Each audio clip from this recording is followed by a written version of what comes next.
우리의 생명이 되시고 우리의 소망이 되시는 하나님 아버지, 지난 3일 동안도 주님의 사랑과 은혜와 보호 속에 지켜주시고 오늘 이 밤에 주님께 예배 드릴 수 있도록 인도하시니 감사합니다. 이 시간 성령님 함께 하시사 우리의 영과 마음이 주를 향하게 하시어 주님께 영광 돌리는 복된 시간으로 인도하여 주시옵소서. 지금은 우리가 하나님의 전에서 예배를 드릴 수 없지만 온라인을 통하여 생명의 주께 예배 드릴 수 있음에 한없는 감사를 드립니다. 이번 기회를 통해 우리의 믿음 생활을 돌아보게 하시고 내 뜻대로 세상을 따라 불순종하며 살아왔음을 깨닫게 하시고 회개하게 하여 주시옵소서. 하나님이 지으신 온 세계가 코로나 바이러스로 인해 죽음의 공포와 무서움과 슬픔에 있고 경제 침체로 많은 사람들이 어려움 속에 있사오니 주님 속히 주의 은혜로 건져 주시옵기를 원합니다. 이 사회를 무너지게 만든 코로나 바이러스를 멈추게 하여 주셔서 다시 예전과 같이 빛이 가득한 사회 되게 하여 주시옵소서. 이 온 세계가 하나님의 진리를 깨닫게 하시고 기도하며 회개하며 하나님의 나라를 구하는 세계, 예배가 방방곡곡 살아있고 하나님께 찬양하는 세계 되게 하여 주시옵소서. 이번 어려운 시기를 통해 우리에게는 말씀으로 무장시켜 주시옵소서. 어려울 때일수록 세상의 지혜나 자신의 생각대로 움직이지 않게 하시고 성령님께 간구하며 주님의 음성을 듣고 굳건한 믿음으로 더욱 분발하여서 주님의 상급을 바라보고 더욱 헌신과 충성을 다하는 복된 신앙생활이 될 수 있도록 주님 함께하여 주시옵소서. 말씀 앞에 귀와 마음을 열어 살아계신 하나님의 음성을 듣고 소망이 넘쳐 날마다 우리의 삶이 주님 앞에 예배가 되며 감사와 찬양이 되며 주님께 영광 돌리는 우리가 되게 하여 주시옵소서. 주 예수 그리스도의 이름으로 기도드립니다. 아멘.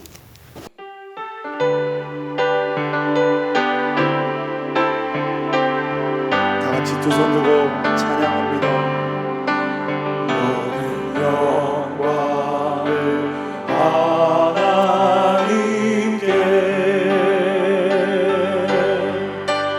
모든 영광을 하나님께,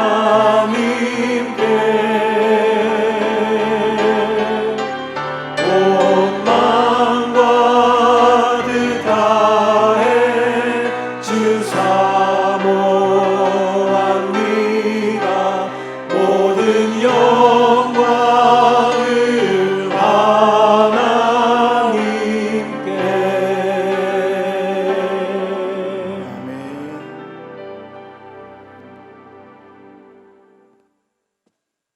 오늘 우리에게 주시는 하나님의 말씀은 사도행전 17장 1절에서 10절까지 제가 봉독해 올리겠습니다. 그들이 암비볼리와 아볼로니아로 다녀가 데살로니가에 이르니 거기 유대인의 회당이 있는지라 바울이 자기의 관례대로 그들에게로 들어가서 새 안식일에 성경을 가지고 강론하며 뜻을 풀어 그리스도가 해를 받고 죽은 자 가운데서 다시 살아나야 할 것을 증언하고 이르되 내가 너희에게 전하는 이 예수가 곧 그리스도라 하니 그 중에 어떤 사람 곧 경건한 헬라인의 큰 무리와 적지 않은 귀부인도 권함을 받고 바울과 실라를 따르나 그러나 유대인들은 시기하여 저자의 어떤 불량한 사람들을 데리고 때를 지어 성읍 소동하게 하여 야손의 집에 침입하여 그들을 백성에게 끌어내려고 찾았으나 발견하지 못하매 야손과 몇 형제들을 끌고 업장들 앞에 가서 소리 질러 이르되 천하를 어지럽게 하던 이 사람들이 여기도 이르매 야손이 그들을 맞아 들렸도다.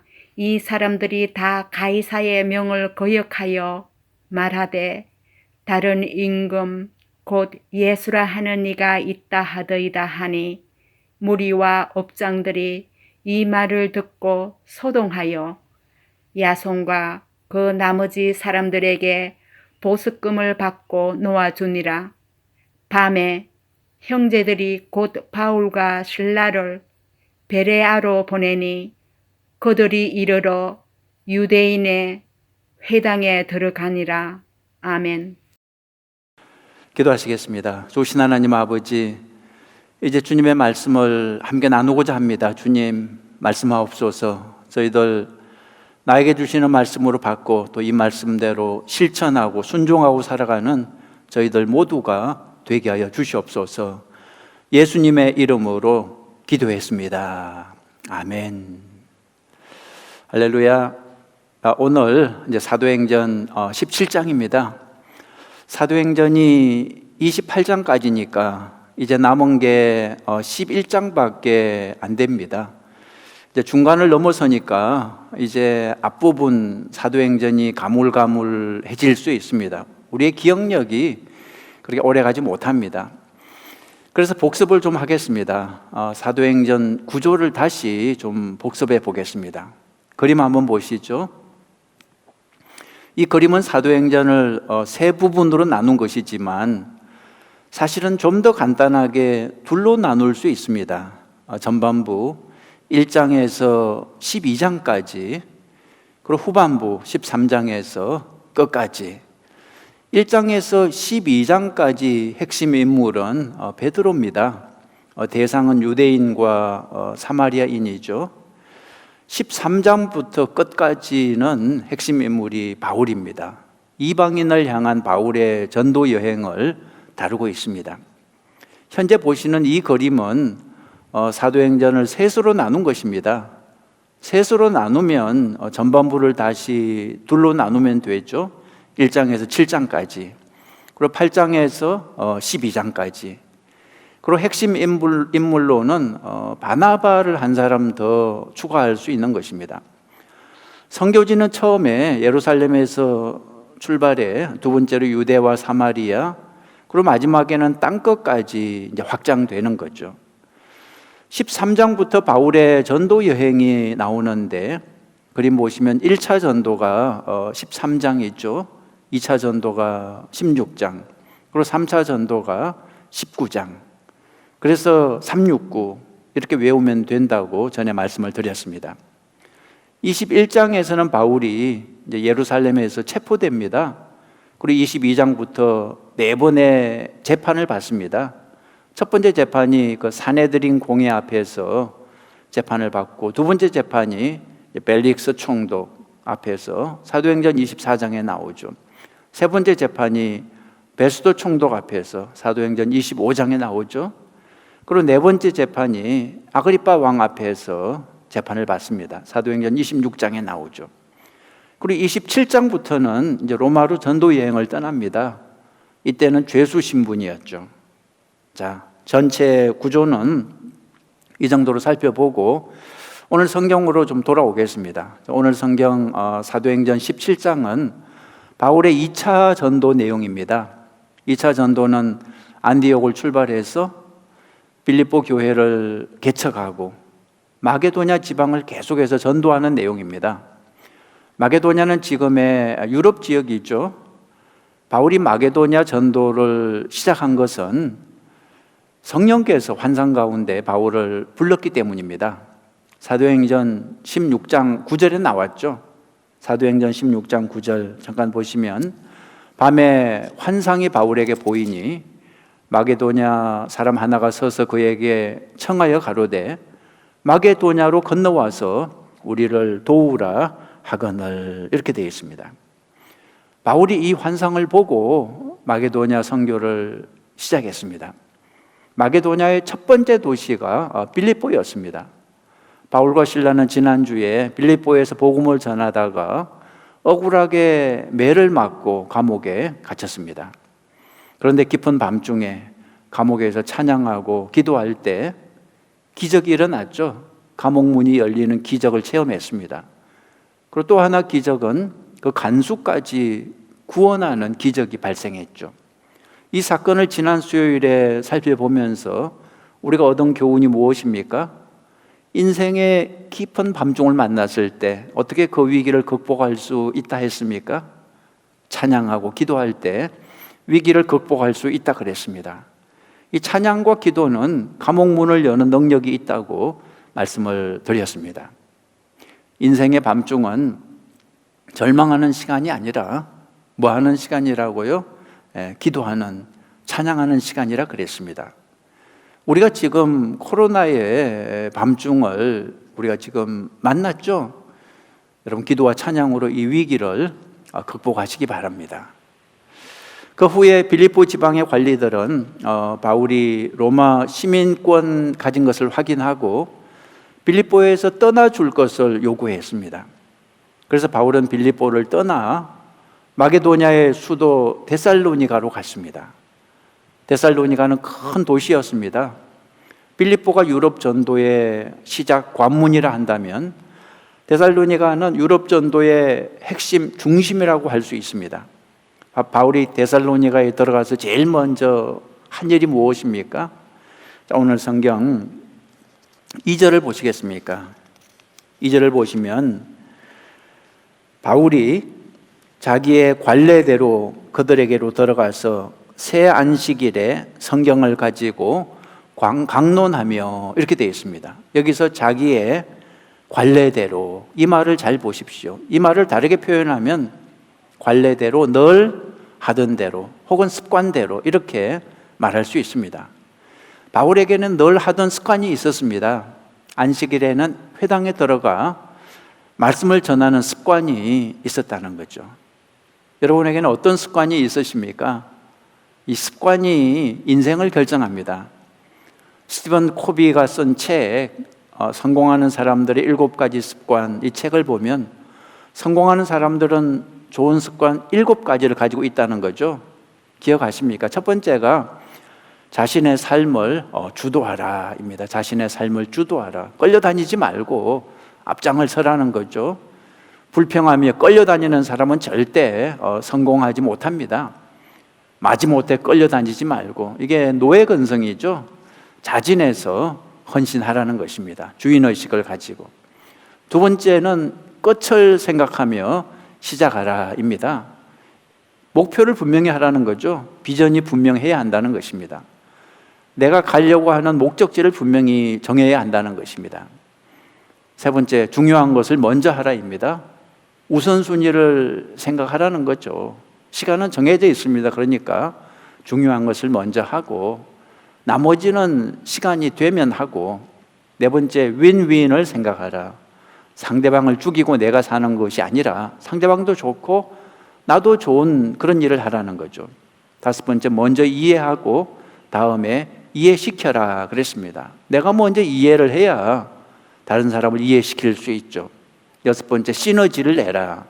혼자 할 때보다 함께 할 때 더 좋은 결과를 만들어내는 것입니다. 일곱 번째가 끊임없이 쇄신하라.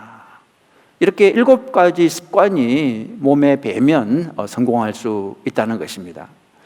미국의 철학자 중에 윌리엄 제임스라는 분이 이런 말을 했습니다. 생각이 바뀌면 행동이 바뀌고, 행동이 바뀌면 습관이 바뀌고, 습관이 바뀌면 인격이 바뀌고, 인격이 바뀌면 운명까지 바뀐다 그랬습니다.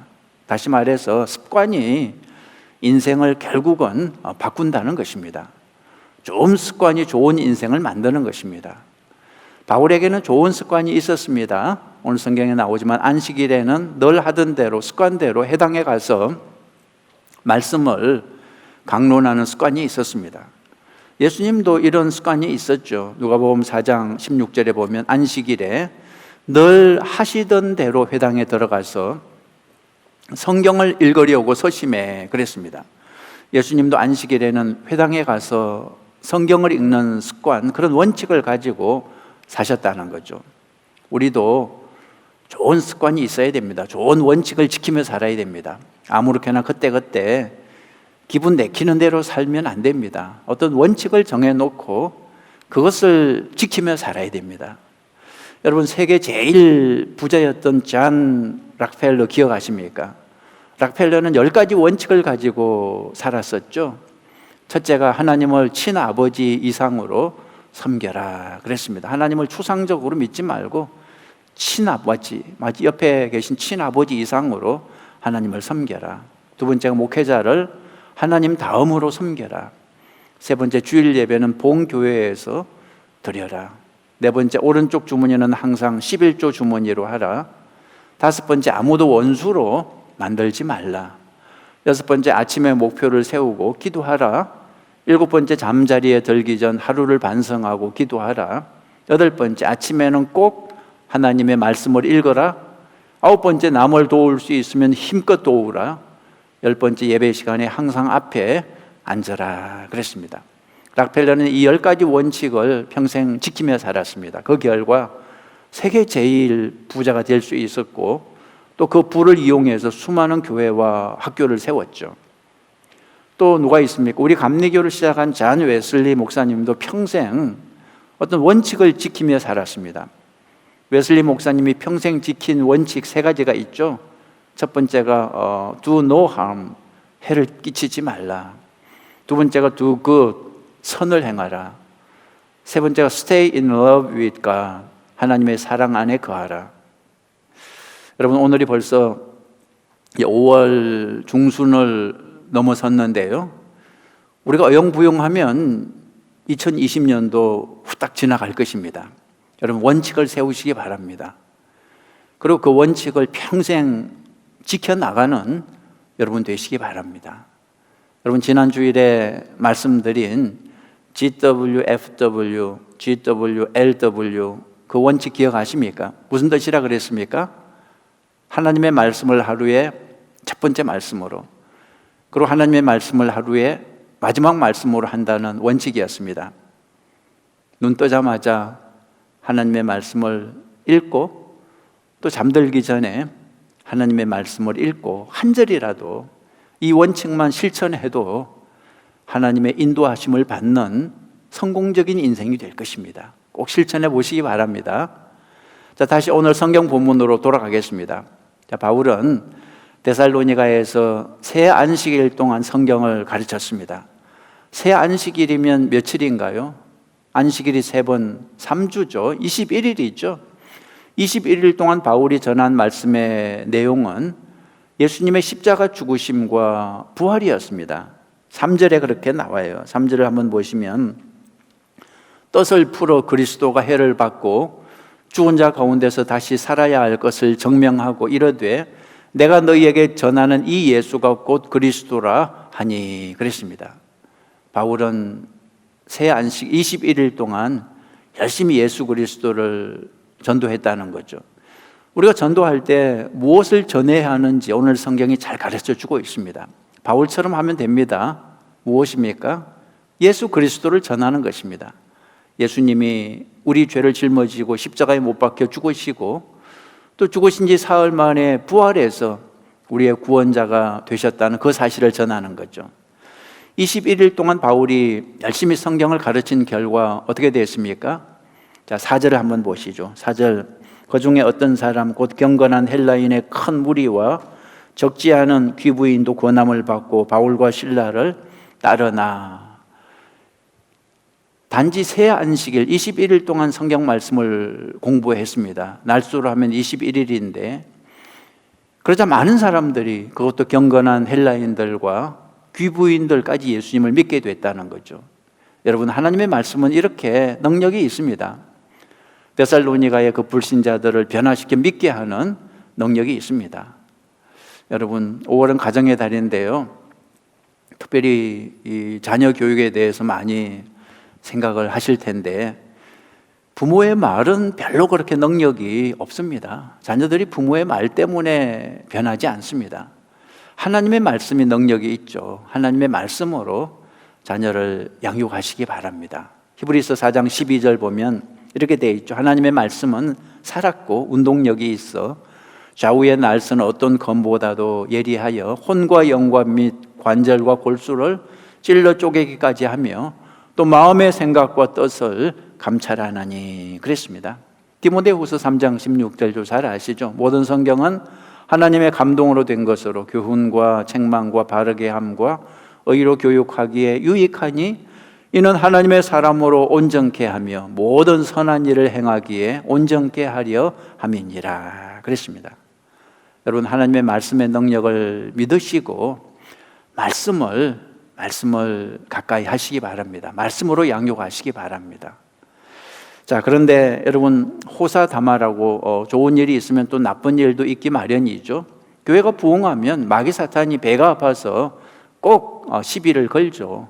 오늘 성경 5절을 보면 유대인들이 이 데살로니가 교회가 부흥하는 것을 보고 시기했습니다.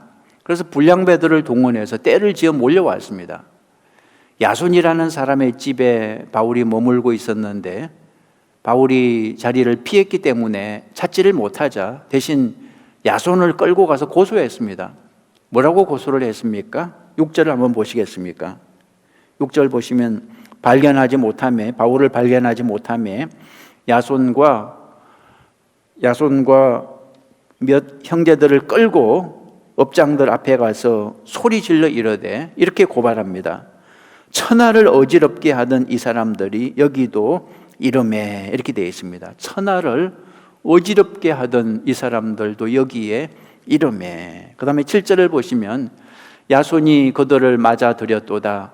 이 사람들이 다 가이사의 명을 거역하여 말하되 다른 임금 곧 예수라 하는 이가 있다 하더이다 그랬습니다. 여기서 한 가지 주목해야 할 말이 있는데요. 유대인들이 바울과 실라를 가리켜 뭐라고 말을 했습니까? 천하를 어지럽게 하는 사람들이라 그렇게 불렀습니다. 빌립보 성에서도 그랬죠. 귀신 들린 여종의 주인이 바울과 실라를 고소할 때 이런 제목을 붙였죠. 온 성을 소동케 하는 자라고. 이번에 데살로니가에서도 바울과 실라를 가리켜서 천하를 어지럽게 하는 사람들이라 그랬습니다.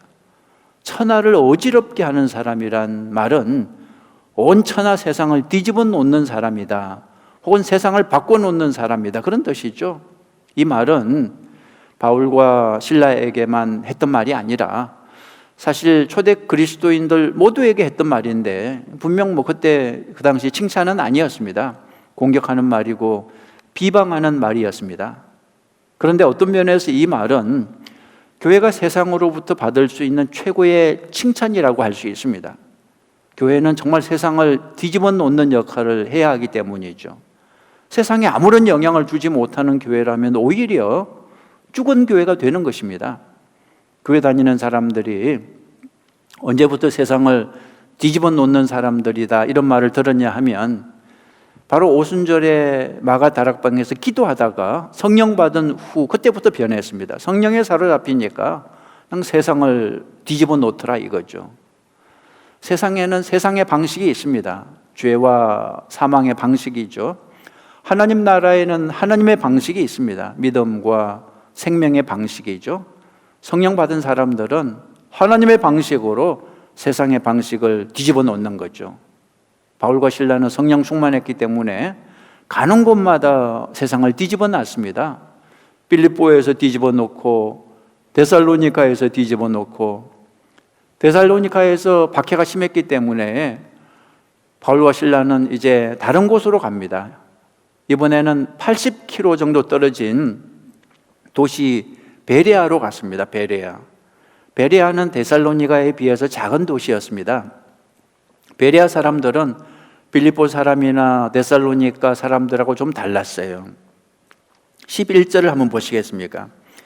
베레아에 있는 사람들은 데살로니가에 있는 사람들보다 더 너그러워서 간절한 마음으로 말씀을 받고 이것이 그러한가 하여 날마다 성경을 상고함으로 이렇게 되어 있습니다. 여기 보면 두 가지 베레아 사람들 특징이 나오죠. 첫 번째 특징은 베레아 사람들은 너그러워서 간절한 마음으로 말씀을 받았다 그랬습니다. 너그럽다는 말을 영어 성경에서는 그냥 오픈 마인드 이렇게 번역을 하고 있습니다. 말씀에 대해서 마음이 열려 있다는 거죠. 데살로니가에서 바울을 공격했던 사람들은 말씀에 대해서 마음이 닫혀 있었습니다. 바울이 전하는 복음을 도저히 받아들이지 않았습니다. 바울이 예수님을 가리켜 메시아 구원자라고 전했지만 데살로니가에 있는 유대인들은 마음을 닫고 듣지 않았습니다. 그러나 베레아 사람들은 닫힌 마음이 아니라 열린 마음을 가지고 있었습니다. 말씀을 전하니까 그걸 쏙쏙 받아 먹더라 이거죠. 여러분, 씨 뿌리는 비유에서 그때 여러 가지 밭이 나오죠. 그때 말씀을 잘 받아들이는 밭이 옥토와 같은 마음이죠. 길가와 같이 딱딱한 마음이 아니고 옥토와 같이 부드러운 마음. 여러분, 말씀을 받을 때 너그러운 열린 마음으로 말씀을 받으시기 바랍니다. 부정적인 마음이 아니라, 삐딱한 마음이 아니라 긍정적인 마음으로 아멘으로 말씀을 받아야 그 말씀이 나에게 축복이 될 수 있는 것입니다. 자, 두 번째로 베레아 사람들은 성경을 날마다 상고했다 그랬습니다. 11절 중간에 그렇게 나왔죠.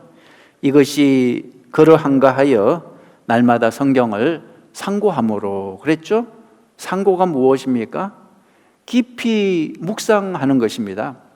말씀을 듣기만 하는 것이 아니라 자기들이 직접 성경에서 이렇게 찾아가면서 성경을 깊이 묵상했다는 거죠. 날마다 성경을 깊이 묵상하니까 어떻게 믿음이 자라지 않을 수 있겠습니까?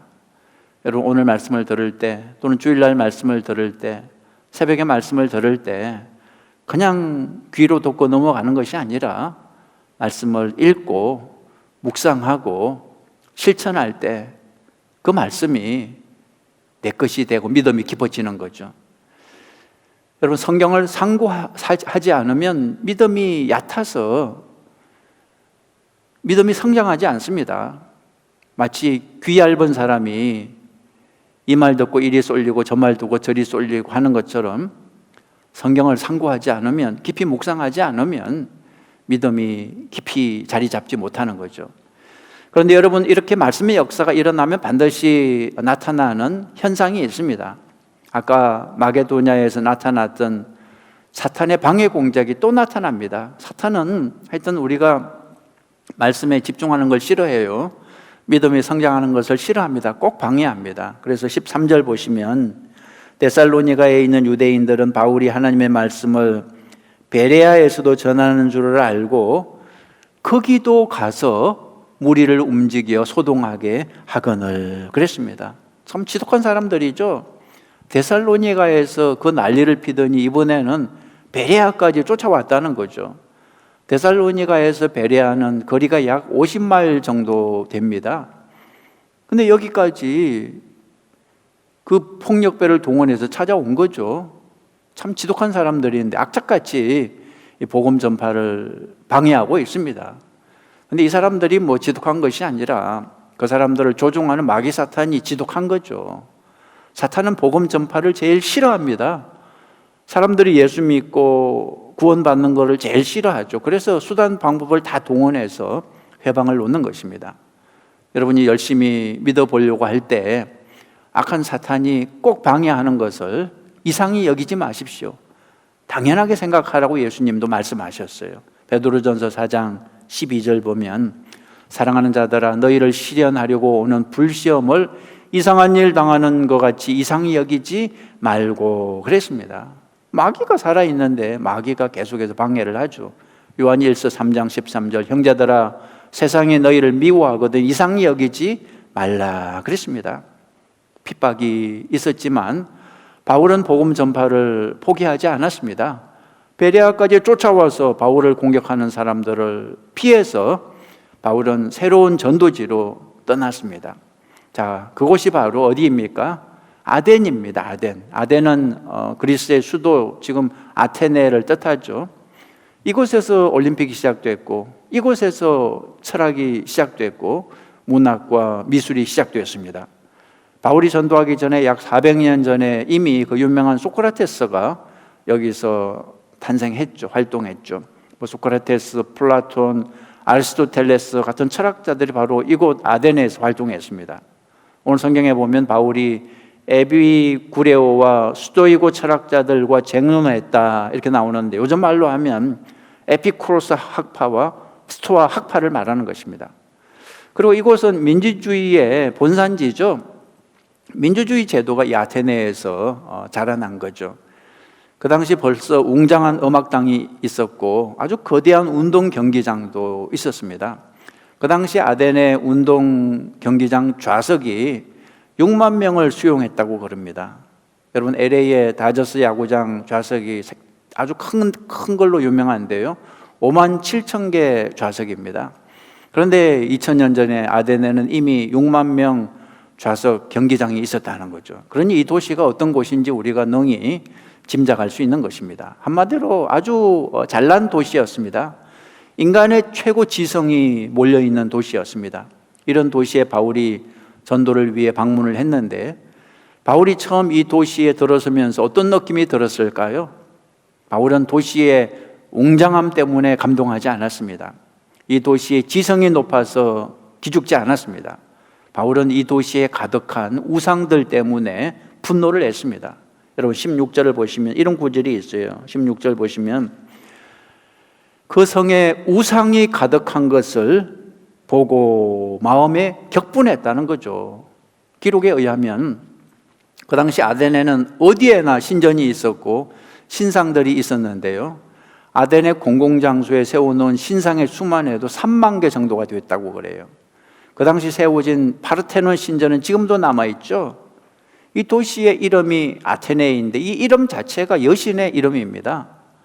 이 사람들이 얼마나 우상을 많이 섬기는 사람인지 심지어는 여러분 23절을 한번 보시면 그런 구절까지 있어요. 23절 보시면 바울이 발견했는데 어떤 제단을 보니까 알지 못하는 신에게 그렇게 새겨놓은 제단도 있었다는 거죠. 수많은 신들을 섬기면서 혹시라도 어떤 신 하나를 빼먹었을까봐 그 신이 노할까봐 예방 차원에서 알지 못하는 신 우상에게도 제물을 바쳤다는 거죠. 여러분 인간의 지성이 최고로 발달한 곳에 우상이 들끓는 것입니다. 이것이 인간 지성의 한계입니다. 인간은 참 약하고 어리석습니다.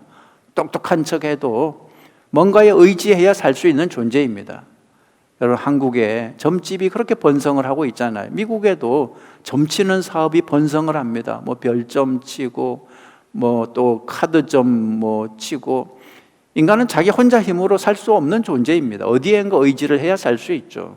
우상에 의지를 하든지 아니면 재물신에 의지를 하든지 그렇지만 여러분 이왕 의지할 바에야 그 가짜 우상 붙들고 속지 말고 참신 우리를 창조하신 우주 만물을 창조하신 하나님께 의지해야 현명한 거 아니겠습니까? 홍수 난 곳에 정작 마실 물은 귀한 것처럼 아테네는 온갖 잡신만 가득했지 진짜 신이 없었습니다. 아주 구정물만 도시에 가득했고 정작 마실 물 생수가 없으니까 이 도시 사람들이 얼마나 목이 말랐겠습니까? 바울은 세계 최고의 지성을 자랑하는 그들의 마음에 사실은 걱정, 근심, 두려움이 가득한 것을 보고 그들을 불쌍히 여기고 복음, 진리를 전하기 시작했습니다. 바울은 회당으로 가서 복음을 전하고 또 시장으로 가서 복음을 전했습니다. 어떤 사람들이 알지 못하는 아덴 사람들이 알지 못하는 창조주 하나님에 대해서 그리고 우리 죄를 짊어지고 대신 죽으신 예수님에 대해서 부활에 대해서 복음을 전했습니다. 복음으로 아덴 사람들의 생각을 다 뒤집어 놨죠.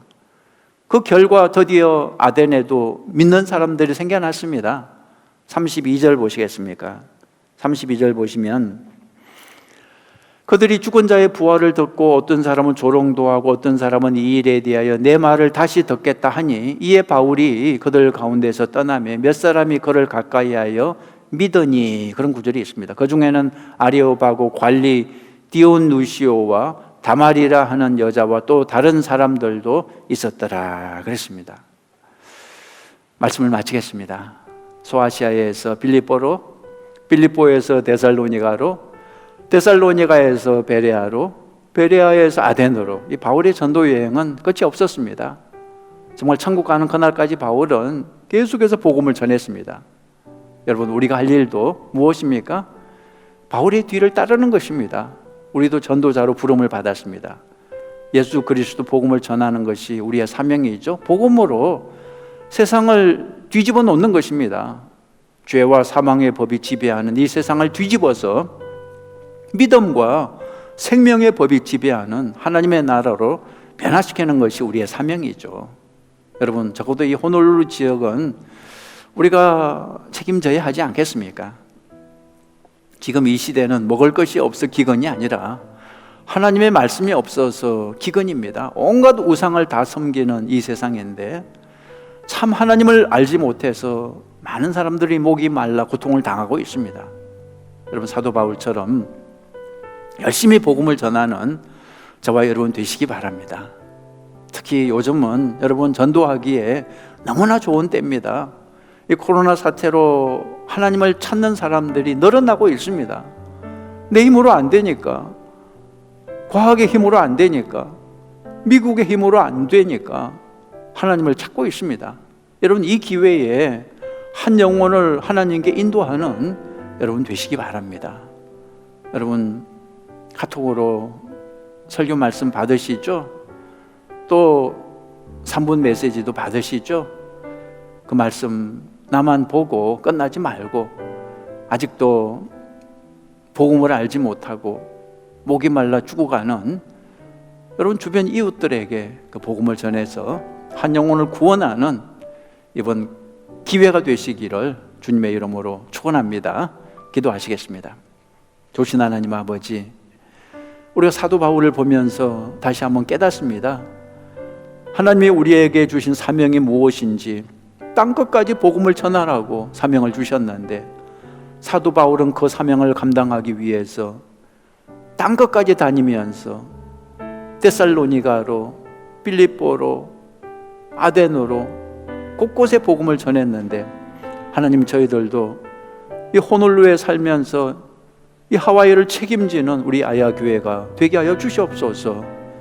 이 코로나 사태로 낙심하고 좌절하고 있는 이때에 여기에 예수 그리스도가 있다고, 여기에 생수가 있다고, 여기에 구원의 진리가 있다고 전도해서 한 영혼을 기필코 구원하는 이번 기회가 되게 하여 주시옵소서. 예수님의 이름으로 기도했습니다. 아멘. 네, 광고 말씀 몇 가지 드리겠습니다. 계속해서 스테이홈 기간이 길어지는데요. 현재로서는 6월 말까지 예정하고 있는데 모르죠. 또 중간에 빨리 풀릴 수도 있고 언제까지가 되든지 간에 우리는 이번 기회에 여러분 열심히 성경 읽으시고 또 성경 쓰시고 기도하시고 하나님과 이번 기회에 더 가까워지는 그런 축복의 기회로 삼으시기 바랍니다. 위기가 아니라 축복의 기회가 될 수 있도록 그렇게 여러분 이번 이 기간을 사용하시기 바랍니다. 그리고 온라인 전도 열심히 하시고요. 열심히 복음을 전해서 정말 한 사람이 10사람에게만 복음을 전하면 얼마나 많은 사람들에게 우리가 복음을 전할 수 있겠습니까? 그리고 지금 교회에서는 친교실 공사를 진행 중입니다. 그 낡은 카페트를 뜯어내고 깨끗하게 나무 바닥으로 고치고 있는데 공사가 안전하게 잘 끝날 수 있도록 기도해 주시기 바랍니다. 그리고 서로서로 우리 교우들 서로서로 돌아보고 중보기도하면서 이 어려움을 잘 이겨내는 여러분 되시기 바랍니다. 그리고 또 교회 문은 항상 열려 있으니까요. 여러분 도움이 필요하시면 교회로 오셔도 좋고 또 교회로 연락을 주시기 바랍니다. 우리 다 일어나서 같이 찬양하시겠습니다.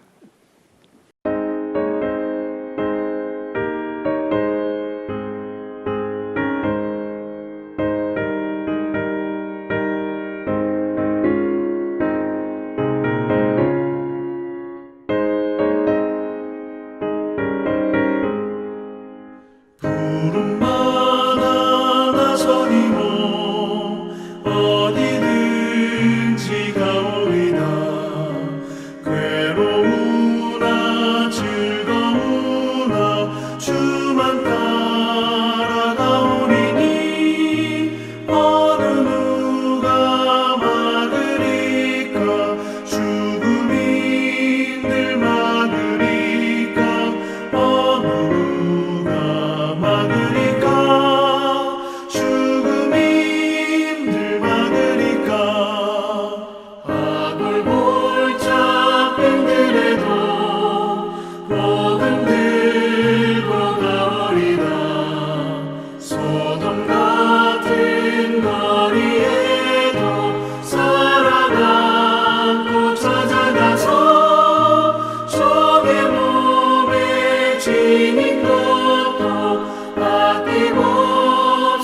주님과도 아낌없이 드리리라.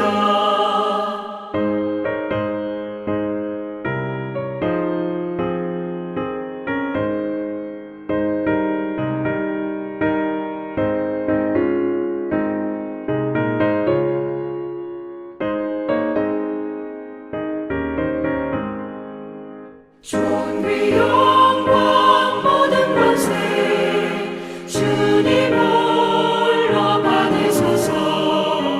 멸시천대 십자가는 제가 지고 가오리다. 이름 없이 빛도 없이 감사하며 섬기리다. 이름 없이 빛도 없이 감사하며 섬기리다.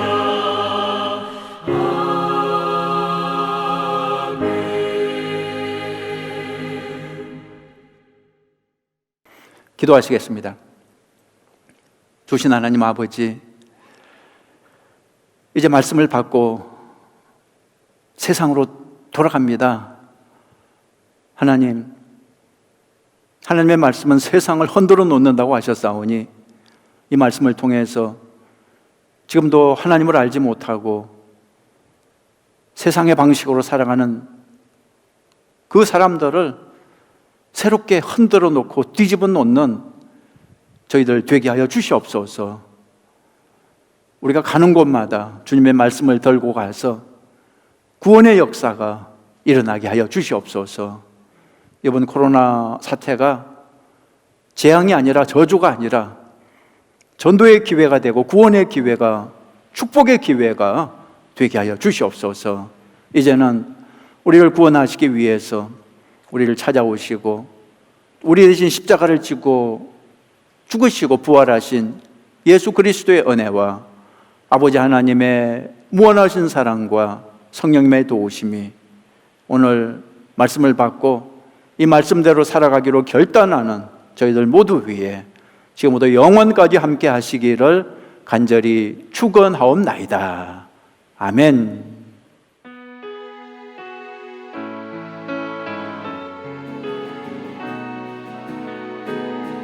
두 손 들고 찬양합니다. 두 손 들고 찬양합니다. 다시 오실 왕 여호와께 오직 주만이 나를 다스리네. 나 주님만을 섬기리. 헛된 마음